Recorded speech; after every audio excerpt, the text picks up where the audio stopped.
سلام آقا، بالاخره بعد از مدت‌ها زیرابی رفتن و قایم موشک بازی سر و کله سیدعلی پیدا شد. حالا کجا؟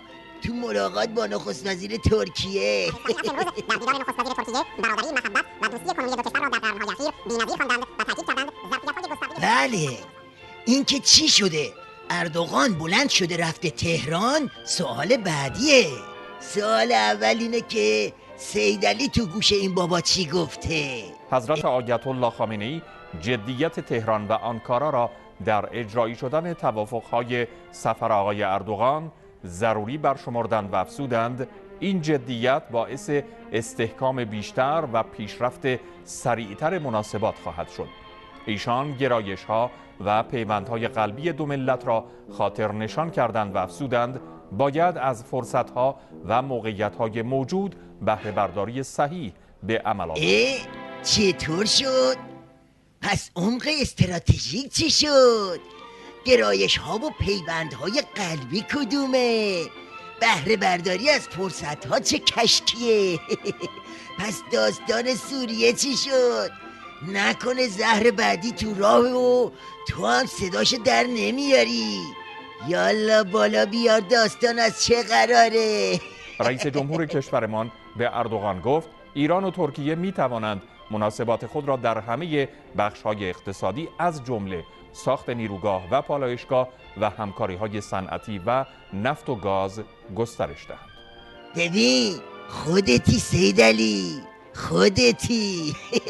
کی رو میخوای خر کنی؟ بسیجی ها رو؟ آش اینقدر شور شده که شست بسیجی هم خبردار شده. اینا ورق پاره شو. همکاری با اردوغان و گسترش همکاری ها با ترکیه تنها در زمینه هایی که منافع دو کشور و ملت را تأمین نماید میتواند مورد استقبال قرار گیرد و خط قرمزهای ایران در عراق، سوریه و لبنان حداقل‌های لازم برای تذکر به طرفهای ترک می باشد و قابل مذاکره نیستند. خصوصا اینکه داوود اغلو از همتای ایرانی خود بخواهد که برای خوشنودی وی اهداف سیاست مشکوک و شکست خورده در سوریه را در سینی طلا به آنها تقدیم کنیم. نگفتم؟ پس داستان به فرما زدن جام زهر سوریه به سیدعلیه. بعد عظما رو باش که صداشم در نمیاره. آخه تو ولی فقیهی یا کش قیتونی؟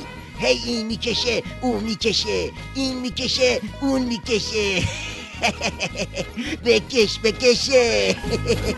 بمب اتم چی استاد و نقشه آقا بر آبست له شده سیدعلی زیری زوری همه فشارها